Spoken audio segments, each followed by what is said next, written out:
ये बात द्वापर युग की है, जब धरती पर अधर्म का बोझ बढ़ता जा रहा था। राक्षसों ने धरती पर हाहाकार मचा रखा था। इस बात से बहुत परेशान होकर धरती माँ गाय का रूप धारण करके देवताओं के पास गई और उनसे कहा, हे देवतागण, मेरी रक्षा करें। इस राक्षसों का आतंक मुझ पर बढ़ता जा रहा है, इन्हें खत्म करें। धरती माँ की इस बात का देवताओं के पास कोई समाधान नहीं था। इस पर उन्होंने ब्रह्मा जी के पास जाने का निर्णय लिया और धरती माँ के साथ सभी देवता ब्रह्मा जी के पास गए।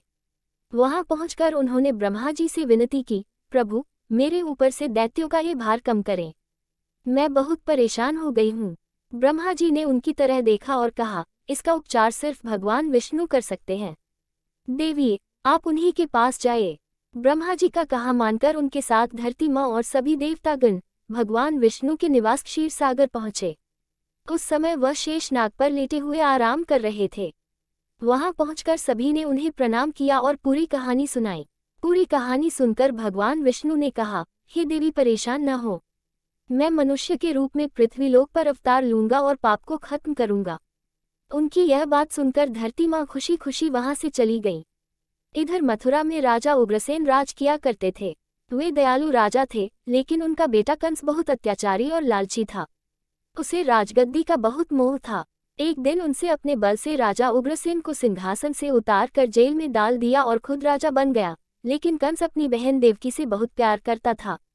एक दिन देवकी की शादी राजा शूरसेन के पुत्र वासुदेव के साथ हुई।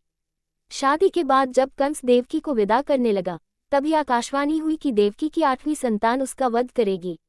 इतना सुनते ही कंस के पैरों तले से जमीन खिसक गई और उसने देवकी और वासुदेव को जेल में डाल दिया। इसके बाद वह सोचने लगा कि देवकी की 8 संतानों में से कौन से नंबर का पुत्र मेरा वध करेगा। इस असमंजस के कारण उसने देवकी की सभी संतानों को मारने का निर्णय लिया। एक एक करके उसने देवकी की 6 संतानों को एक चट्टान पर पटककर मार डाला। भगवान विष्णु की योजना के अनुसार शेषनाग देवकी की 7वीं संतान के रूप में जन्म लेने वाले थे। जब देवकी 7वीं संतान से गर्भवती थी, तो देवताओं और भगवान ने तरकीब से उनका गर्भपात करवा दिया। साथ ही उस संतान को वासुदेव की पहली पत्नी रोहिणी के गर्भ में पहुंचा दिया गया था। बाद में इस संतान को श्री कृष्ण के बड़े भाई बलराम के रूप में जाना गया। इसके बाद भाद्रपद के कृष्ण पक्ष की अष्टमी को रोहिणी नक्षत्र में देवकी की 8वीं संतान ने जन्म लिया। उसके जन्म लेते ही सारे सैनिक अपने आप सो गए। देवकी और वासुदेव की हथकड़ियां खुल गई और जेल के दरवाजे भी अपने आप खुल गए। उन दोनों को कुछ समझ नहीं आ रहा था और तभी आकाशवाणी हुई कि इस पुत्र को गोकुल में नंद बाबा के यहाँ छोड़ आओ। उन्होंने ठीक वैसा ही किया। उन्होंने टोकरी में श्री कृष्ण को लेटाया और यमुना नदी के पार गोकुल में छोड़कर आ गए और वहां पालने में सोई बेटी को अपने साथ जेल में ले आए। वासुदेव के वापस आने के बाद सब कुछ पहले जैसा हो गया। हथकड़ियां और जेल के दरवाजे वापस लग गए और पहरेदार होश में आ गए। होश में आते ही सैनिकों ने देवकी की 8वीं संतान की खबर जाकर कंस को दे दी। कंस दौड़ता हुआ जेल आया और देवकी की गोद से उसकी संतान को छीन लिया। इसके बाद जैसे ही कंस ने उसे मारने के लिए हाथ उठाया, वह उसके हाथ से छूटकर हवा में उड़ गई और बोली, दुष्ट कंस, मैं योगमाया हूँ। तुझे मारने के लिए भगवान ने गोकुल में अवतार ले लिया है।